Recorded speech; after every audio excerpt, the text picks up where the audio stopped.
kan lagi kaki beliau yang mulia di muka bumi ini. Pada waktu itu, waktu Isya telah tiba. Beliau dalam keadaan pingsan, hadirin mulia. Maka para sahabat menunggu beliau ini untuk sadar. Ketika beliau sadar, apa yang terucap dari lisan beliau yang mulia, itu adalah perkara yang paling beliau cintai. Ketika beliau sadar, beliau bukan tanyakan mana istri saya, mana keluarga saya, mana anak-anak saya. Tidak, hadirin yang mulia. Ketika beliau sadar, yang beliau tanyakan adalah asolan nas, apakah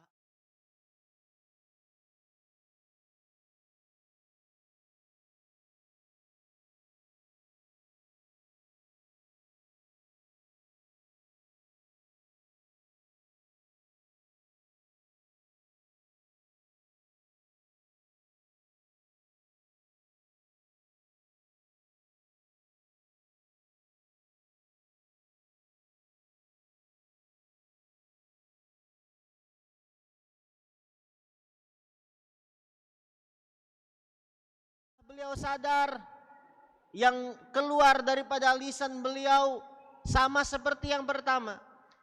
Asolan nas, apakah orang-orang sudah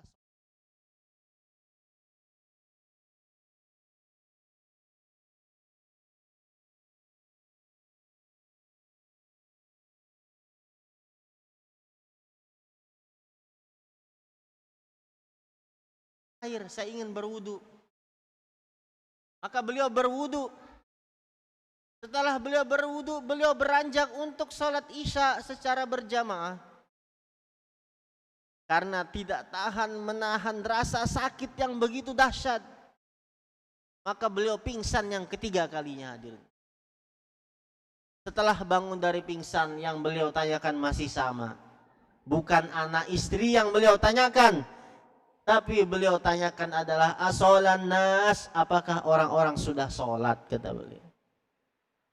Maka ini menunjukkan bahwasanya sholat ini adalah perkara yang paling dicintai oleh Rasulullah Sallallahu Alaihi Wasallam. Kemudian yang kedua, selain kita bersyukur kita ditolong oleh Allah dapat melaksanakan sholat maghrib secara berjamaah, kemudian kita bersyukur kepada Allah pada saat ini kita dipilih Allah duduk di satu majelis yang dicintai oleh Allah Subhanahu wa taala dan dicintai oleh Rasulullah sallallahu alaihi wasallam. Majelis kita saat ini adalah bukti cinta kita kepada Allah dan bukti cinta kita kepada Rasulullah sallallahu alaihi wasallam, dan juga bukti cinta kita kepada warasatul anbiya, yaitu para ulama, para orang-orang saleh. Karena mahabbatus shalihin, cinta pada orang saleh itu, Pak, itu keuntungannya luar biasa.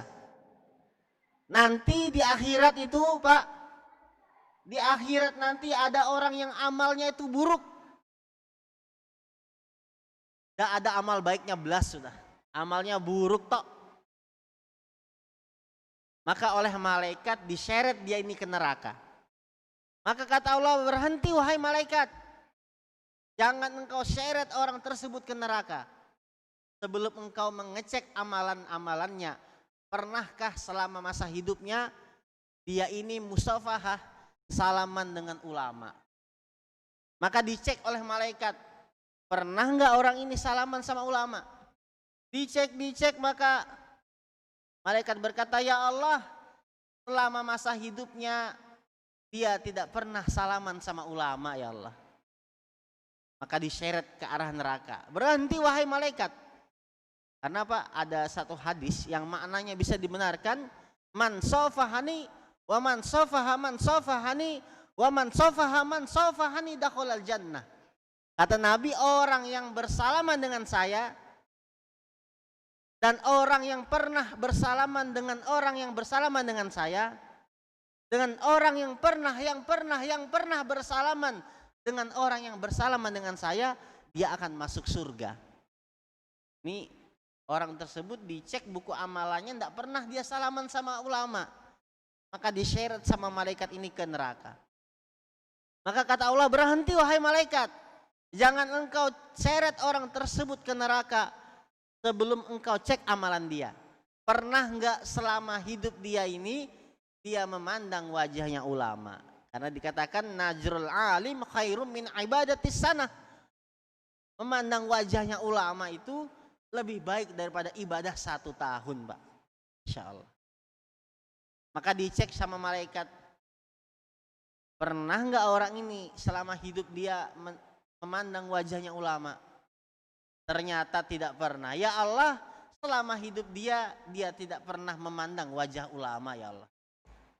Maka diseret ke neraka. Berhenti kata Allah, wahai malaikat, berhenti. Jangan engkau seret orang tersebut ke neraka sebelum engkau cek amalan dia. Pernah enggak selama hidup dia, kalau dia tidak pernah musafah sama ulama, tidak pernah memandang wajahnya ulama, mungkin pernah dia ada dalam hati dia cinta sama ulama. Maka dicek oleh malaikat, pernah enggak orang ini selama hidup dia cinta sama ulama? Karena dikatakan almar'u ma'aman ahabbah, orang itu akan dikumpulkan bersama orang yang dia cintai. Maka dicek oleh malaikat, ternyata selama hidup dia tidak pernah cinta sama ulama. Ya Allah, dia tidak pernah cinta sama ulama, ya Allah, selama hidup dia seret ke neraka. Ketika diseret oleh malaikat orang tersebut ke arah neraka, maka kata Allah, berhenti wahai malaikat, masukkan dia ke dalam surga. Maka malaikat bertanya-tanya, ya Allah, amalan orang ini buruk ya Allah, tidak ada amal baiknya, tidak pernah musafahah sama ulama, tidak pernah memandang wajahnya ulama, tidak pernah dia mencintai ulama, kenapa dia dimasukkan surga ya Allah? Maka kata Allah, wahai malaikatku, ada satu amalan yang kamu tidak tahu wahai malaikatku. Maka malaikat menjawab, wa ma ladaihi illa raqibun atid. Bagaimana mungkin kami tidak tahu ya Allah, di sisinya ada 2 malaikat yang mencatat, raqib dan atid. Bagaimana mungkin kami tidak tahu ya Allah? Maka kata Allah, wahai malaikat, dia ini pernah cinta dengan orang yang cinta dengan ulama. Masya Allah. Jadi nggak langsung cinta sama ulama, Pak. Cinta dengan orang yang cinta sama ulama dimasukkan surga. Apalagi kita hari-hari kumpul bersama orang soleh, kumpul bersama guru-guru kita, para ulama. Mudah-mudahan dengan asbab kumpulnya kita di sini jadi asbab Allah ridho kepada kita, kemudian kita semua dimasukkan ke dalam surganya Allah Subhanahu wa taala. Hadirin yang dimuliakan Allah Subhanahu wa taala, pada kesempatan kali ini kita akan membahas satu pembahasan yang berjudul Thawabut taubati illallah taala. Pahalanya bertaubat kepada Allah Subhanahu wa taala. Allah Subhanahu wa taala berfirman, ya ayyuhalladzina amanu tubu ilallahi taubatan nasuha asa rabbukum an yukaffiru ankum sayyiatikum wa yudkhilakum jannatin tajri min tahtihal anhar. Allah Subhanahu wa taala berfirman, ya ayyuhalladzina amanu, wahai orang-orang yang beriman, tubu ilallah, bertobatlah kalian semua kepada Allah, taubatan nasuha, dengan taubat yang sungguh-sungguh. Asa rabbukum, supaya Tuhan kalian yaitu Allah, ayyukaffiru ankum, mengampuni kalian, sayyiatikum, dosa-dosa ataupun kesalahan-kesalahan kalian, wa yudkhilakum, dan memasukkan kalian jannatin, ke dalam surga, tajri min tahtihal anhar, yang di bawahnya mengalir sungai-sungai. Jadi Allah berfirman, Pak, wahai orang-orang yang beriman, taubatlah kalian semua kepada Allah dengan taubat nasuha. Hari ini kita sering dengar taubat nasuha. Ada orang bertobat dengan taubatan nasuha. Akan tetapi adakah di antara kita yang mengetahui apa itu maknanya taubat nasuha? Maknanya taubat nasuha yang pertama, Dalam kitab di Ruhul Bayan dijelaskan nasuha ini berasal dari lafaz nasoha yang secara istilah artinya taharri fi'lin aw qaulin fihi silahun nafsi. Sungguh-sungguh mengerjakan satu perkara ataupun mengucapkan satu perkara yang di dalamnya ada kebaikan untuk pelakunya. Maka dari sini makna taubat nasuha yang pertama adalah taubat dengan sungguh-sungguhnya taubat, bukan main-main, Pak. Kalau taubat tidak sungguh-sungguh itu namanya belum taubat dia. Syarat taubat yang pertama itu taubat nasuha, dikatakan taubat nasuha, taubatnya sungguh-sungguh. Taubat yang sungguh-sungguh itu bagaimana, Pak? Taubat yang sungguh-sungguh itu adalah taubat yang menunaikan syarat-syarat taubat. Apa itu syarat-syarat taubat? Yang pertama adalah an-nadamah, menyesal. Taubat disertai rasa penyesalan, menyesal karena telah melanggar perintah Allah Subhanahu wa taala, menyesal karena telah melanggar larangan-larangan Allah Subhanahu wa taala, menyesal karena telah melanggar kekasih kita baginda Muhammad sallallahu alaihi wasallam, menyesal atas seluruh dosa yang kita lakukan, yang dengan sebab dosa yang kita perbuat membuat kita ini jauh daripada Allah Subhanahu wa taala. Ini syarat taubat yang pertama, harus disertai rasa penyesalan. Kemudian syarat taubat yang kedua adalah punya hati yang mantap, tekad yang kuat, mulai saat ini juga, detik ini juga tanpa mengundur, saya berhenti total daripada ini maksiat. Ini syarat yang kedua, Pak. Seorang dikatakan taubatnya itu taubat nasuha, syarat yang kedua adalah punya tekad yang kuat, hati yang mantap, mulai saat ini juga, detik ini juga tanpa mengundur, saya berhenti daripada ini maksiat. Kemudian syarat ketiga seorang ini taubatnya dikatakan taubat nasuha adalah punya niat yang kuat, berjanji tidak akan mengulangi lagi maksiat. Ini syarat yang ketiga, baru orang itu dikatakan taubatnya taubat nasuha. Kadang ada orang itu maksiat ngulang lagi, dia taubat ngulang lagi maksiat lagi, taubat lagi maksiat lagi, taubat lagi maksiat lagi. Ini namanya taubat sambal.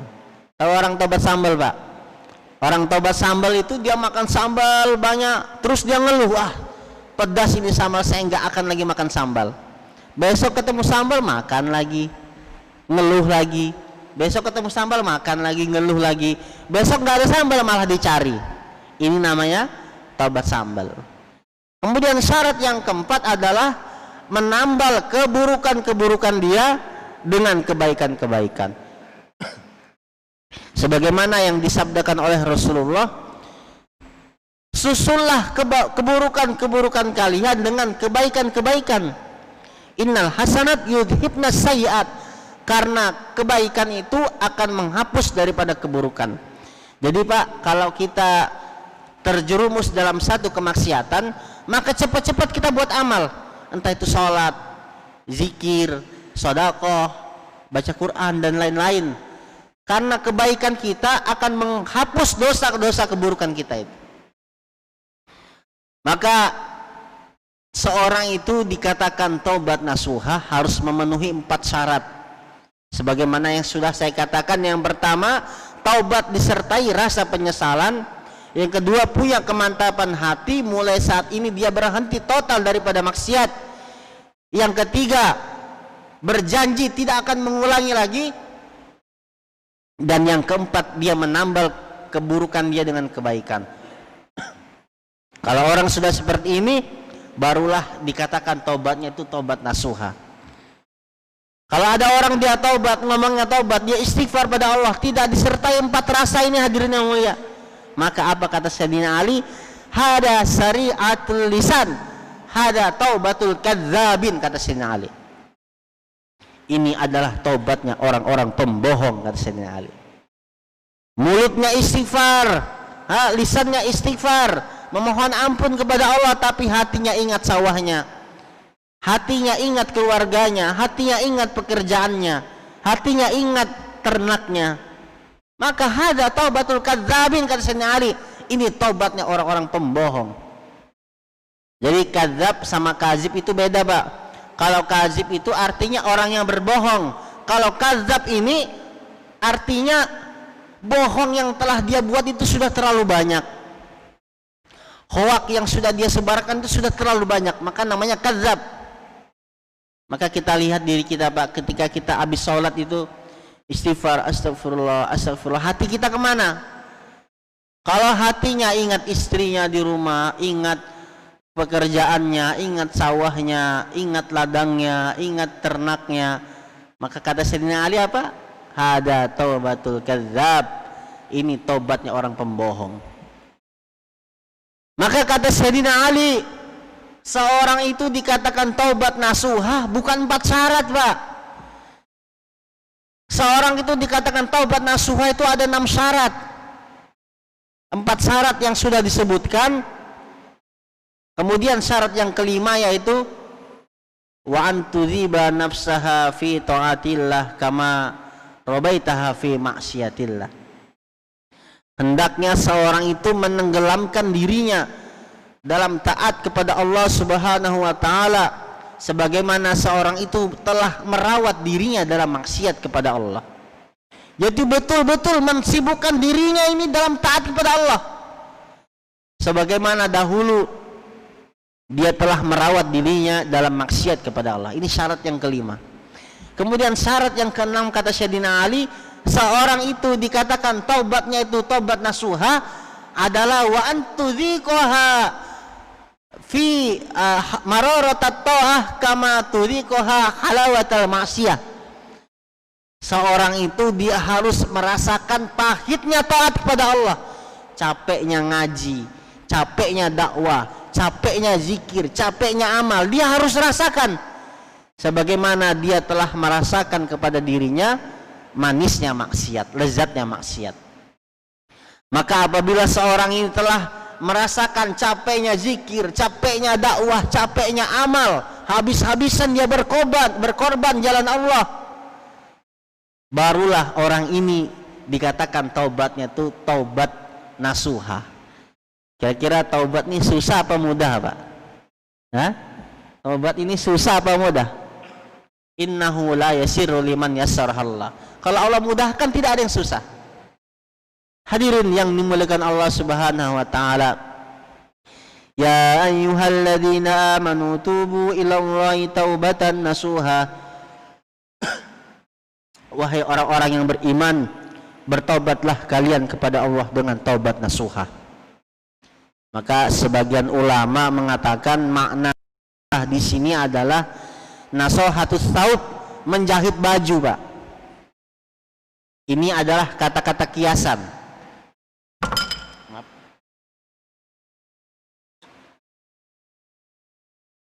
Ini adalah kata-kata kiasan. Ketika seorang itu dia berbuat maksiat kepada Allah Subhanahu wa taala, maka seakan orang ini telah merobek-robek agamanya. Jadi agama yang begitu baik, sholat kita, zikir kita, puasa kita, amal kita itu seperti satu baju yang kokoh. Kemudian apabila orang itu maksiat, maka seperti orang itu merobek-robek bajunya, Pak. Maka orang yang taubat dengan taubat nasuha, dia seperti dia menjahit baju yang telah robek tersebut hingga wujud satu baju yang tidak ada lagi lubangnya. Maka ini makna taubat nasuha yang kedua. Kemudian makna taubat nasuha yang ketiga adalah adalah asarun nadih ay khalis. Taubat semata-mata murni karena Allah, bukan karena apa-apa. Kembalinya dia kepada Allah itu murni karena Allah, Pak. Kadang ada orang ini dia taubat tapi bukan karena Allah, karena tidak ada lagi kesempatan. Seperti ada misalnya koruptor, misalkan dia berhenti daripada korupsinya sebab dia ketahuan oleh atasannya. Maka dia berhenti. Wah, saya harus berhenti ini daripada korupsi saya, karena kalau saya lanjutkan akan sampai kepada polisi, kemudian saya dipenjara. Maka saya berhenti sejenak. Maka berhentinya orang ini dari maksiat itu bukan karena Allah, tidak diterima oleh Allah Subhanahu wa taala. Maka taubat kita, taubat nasuha, harus murni semata-mata karena Allah Subhanahu wa taala, bukan karena campur tangan yang lain, Pak. Apabila seorang taubat sudah memenuhi 3 syarat ini, Pak, barulah seorang itu dikatakan taubatnya taubat nasuha. Kemudian apabila orang itu sudah taubatnya diterima oleh Allah Subhanahu wa taala, apa hasilnya? Allah melanjutkan dalam firman-Nya, asa rabbukum ayyukaffiru ankum sayyi'atikum. Allah akan ampuni seluruh dosa-dosa kita. Seluruh dosa-dosa kita akan diampuni oleh Allah Subhanahu wa taala. Bukan sampai di situ saja, Pak. Wa yudkhilakum jannatin tajri min tahtihal anhar. Dia akan dimasukkan oleh Allah ke dalam surga, yang di dalam surga tersebut mengalir sungai-sungai. Masya Allah. Yauma la yukhzillahun nabiyya walladzina amanu. Pada hari Allah tidak akan merendahkan para nabi dan orang-orang beriman. Ma'ahu nuruhum yas'a baina aydihim wa biaymanihim. Dia bercahaya. Yaquluna, dia berkata, berdoa, Rabbana atmim lana nurana faghfir lana, ya Allah, ya Allah, ya Allah, sempurnakanlah cahaya kami ya Allah. Faghfir lana, dan ampunilah kami ya Allah. Masya Allah, alangkah indahnya, Pak. Ketika taubat orang sudah diterima, maka sama Allah diampuni seluruh dosa-dosanya. Kemudian dia dimasukkan ke dalam surga. Kemudian dia diberi cahaya oleh Allah Subhanahu wa taala. Kemudian dia berdoa, ya Allah, sempurnakanlah cahaya kami ya Allah. Maka disempurnakan oleh Allah cahaya dia dan diampuni oleh Allah seluruh dosa-dosa dia. Ini kalau orang sudah taubatnya ini taubat nasuha. Hadirin jamaah maghrib yang dimuliakan Allah Subhanahu wa taala. Kemudian setelah orang ini taubatnya telah diterima oleh Allah Subhanahu wa taala, maka orang itu jadi 4 golongan, Pak. Setelah orang itu taubatnya diterima, maka jadi 4 golongan. Golongan yang pertama adalah seorang yang dia telah menyesali dosa-dosanya. Dia bertobat kepada Allah Subhanahu wa taala. Kemudian dalam diri dia sudah tidak ada lagi keinginan untuk maksiat. Lintasan dalam hati untuk maksiat sudah tidak ada, Pak. Betul-betul taubat menyesal kepada Allah Subhanahu wa taala. Yang dulunya pecinta musik, setelah dia taubat kepada Allah, jangankan dengar musik, Pak, lihat tulisannya saja sudah muak. Yang dulunya perokok berat misalkan, setelah dia taubat, jangankan lihat rokok, Pak, cium baunya saja sudah mau muntah. Sudah tidak ada lagi lintasan dalam hati untuk buat maksiat, sudah tidak ada. Maka orang-orang seperti ini dinamakan an-nafsul mutmainnah. Jiwanya itu betul-betul tenang, sudah taat pada Allah Subhanahu wa taala. Maka apa hasilnya orang yang seperti ini, Pak? Dalam Al-Qur'an dikatakan, ya ayyatuhan nafsul mutmainnah irji'i ila rabbiki radiyatan mardiyah.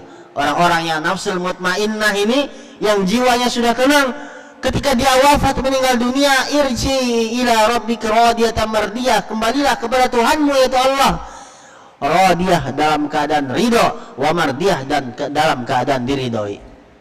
Masya Allah. Ini tingkatan yang pertama, Pak. Kita jauh dari tingkatan ini, Masya Allah. Ini betul-betul orang ini sudah taubat, dalam hati sudah tidak ada lagi keinginan maksiat, sudah tidak ada.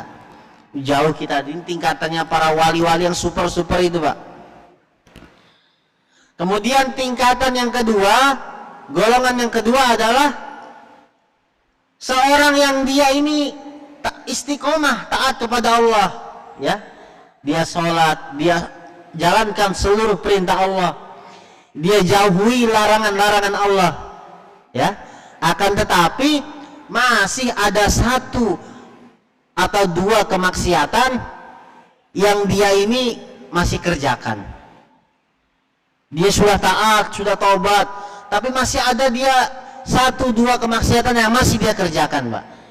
Akan tetapi bedanya, kemaksiatan yang dia buat ini tidak direncanakan. Terjadinya dia maksiat spontanitas. Tidak dia kerjakan, tidak dia niatkan, tidak dia rencanakan, tidak dia mencari teman untuk mengerjakan ini maksiat, tidak. Spontanitas dia terjerumus dalam maksiat.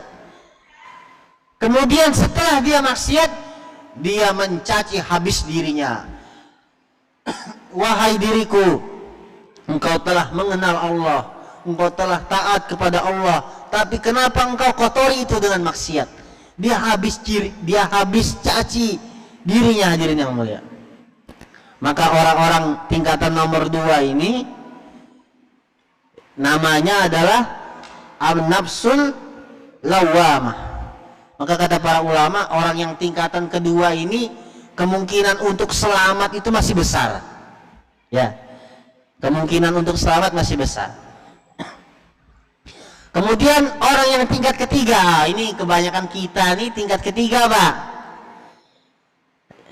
Kita sudah taubat kepada Allah, sudah amalkan seluruh perintah Allah, kita sudah jauhi larangan-larangan Allah. Akan tetapi masih ada satu dua kemaksiatan yang masih kita kerjakan, dan kita kerjakan ini betul-betul memang kita belum mampu meninggalkannya, Pak. Ini kebanyakan orang ketiga ini, orang tingkatan ketiga, ya kita ini, Pak. Kita sudah taat, ya, sholat iya, puasa, zakat iya, perintah Allah dilaksanakan semua. Akan tetapi masih ada satu dua kemaksiatan yang belum mampu kita tinggalkan, dan kita mengerjakan ini maksiat masih dinikmati, Pak. Ini maksiat, wah, ini nikmatnya ngerokok ini masih dirasakan, tapi memang belum mampu ditinggalkan. Maka orang yang tingkat ketiga ini, kata Imam Ghazali, ini mengkhawatirkan. Semoga saja, kata Imam Ghazali, niat taubat dia itu diterima oleh Allah Subhanahu wa taala. Tapi siapa yang tahu, Pak? Sekarang 2020, kita niat nanti tahun ini saya insya Allah berhenti maksiat, nanti saya taubat 2021. Siapa yang bisa menjamin dia masih hidup tahun 2021, Pak? Jangankan 2021, satu detik kemudian tidak ada yang bisa jamin, Pak. Kita masih hidup apa tidak ada yang bisa jamin. Kalau sebelum 2021 dia mati dalam maksiat, kira-kira gimana, Pak? Maka kata Imam Ghazali, ini golongan ketiga ini mengkhawatirkan. Kemudian golongan keempat adalah seorang yang sudah pernah bertobat dengan sungguh-sungguh, kembali kepada Allah, tiba satu saat dia terjerumus dalam satu kemaksiatan dan dia mati dalam keadaan maksiat. Nauzubillah. Ini orang yang rugi sekali, Pak. Dia sudah taubat, tiba satu saat dia terjerumus dalam maksiat, ya, kemudian dia mati dalam kemaksiatan itu. Seperti seorang ulama yang kita tahu namanya Barseso, ulama besar, santrinya masya Allah sakti-sakti, Pak. Santrinya saja bisa terbang tuh biasa itu. Santrinya belum kiainya. Tiba satu saat dia ini digoda oleh syaitan. Jadi iblis datang ke dia, wahai Barseso, ayo kamu maksiat. Nggak mau dia, Pak. Wah, itu larangan Allah, kata dia. Maka iblis ini pintar. Bagaimana caranya menggoda ini Barseso? Maka iblis mewujudkan dirinya menjadi orang yang taat kepada Allah. 24 jam dia ibadah, toh, Pak. Tidak ada tidur, dia ibadah saja. Maka Barseso ini ketika melihat ini ada orang ahli ibadah ngalahin saya, bagaimana resepnya? Kok dia bisa ibadah sehusu itu? Nggak lagi tidur, nggak lagi main-main, 24 jam ibadah, Pak. Masya Allah. Maka terkesan ini Barseso. Maka didatangi, Assalamualaikum, waalaikumsalam. Saya ingin bertanya kepada kamu, bagaimana kok bisa jadi seperti kamu itu, bagaimana? Kok bisa ibadah? Tidak ada selang-selangnya.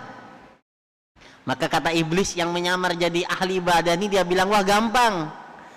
Saya ini bisa seperti ini karena saya ini dulu ahli maksiat. Maka ketika saya menyesali perbuatan saya, maka saya bisa lebih khusyuk dalam ibadah.